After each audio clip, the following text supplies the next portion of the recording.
काय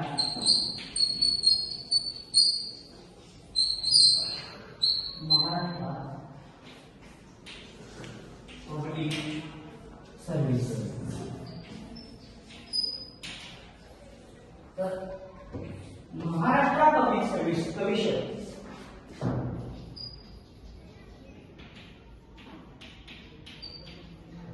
Maharashtra public service commission MPC चा आहे.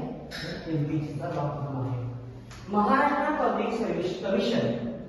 तर याच्या माध्यमातून क्लास 1 च्या जवळजवळ तर किती पोस्ट असतात माहिती आहे का?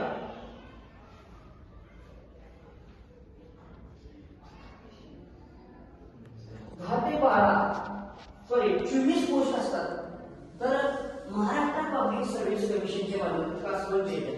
त्याच्यामध्ये सुद्धा वर्ग 2 ची पदे क्लास 2 ऑफिसर पोस्ट सुद्धा असतात. त्याच्यामध्ये 9 पोस्ट आहेत आणि कंबाईनचे 10 पोस्ट आहेत आणि त्याला कंबाईन संयुक्त परीक्षा म्हणतात. बरोबर.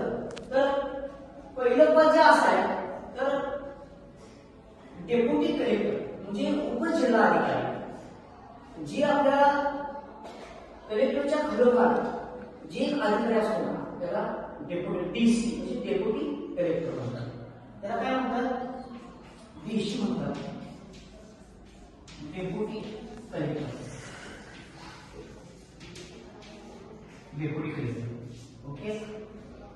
हे क्लास 1 ऑफिसर असतो.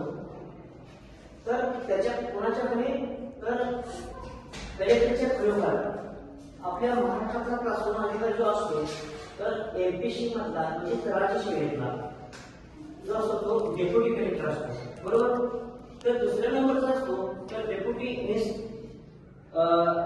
सुप्रिटेंडेंट ऑफ पोलीस पोलीस उपअधीक्षक म्हणजे त्याला डीवायएसपी म्हणतात. 2 नंबरचा जे असतो तो डीवायएसपी असतो. आपल्या त्या राज्य सेवेतून महाराष्ट्र पब्लिक सर्व्हिस कमिशनच्या माध्यमातून क्लास 1 चा ऑफिसर 2 नंबरचा असतो तर डीवायएसपी असतो. त्याला काय म्हणतात? पोलीस उपअधीक्षक म्हणतात. Deputy superintendent of police. 3 नंबरचा असतो assistant commissioner sale tax. Assistant commissioner of sale tax म्हणजे सहाय्यक विक्री आयुक्त. 3 नंबरचा असतो तर सहाय्यक विक्री आयुक्त असतो. त्यानंतर 4 नंबरचा असतो तर डेप्युटी रजिस्टर कोऑपरेटिव्ह सोसायटी म्हणजेच काय?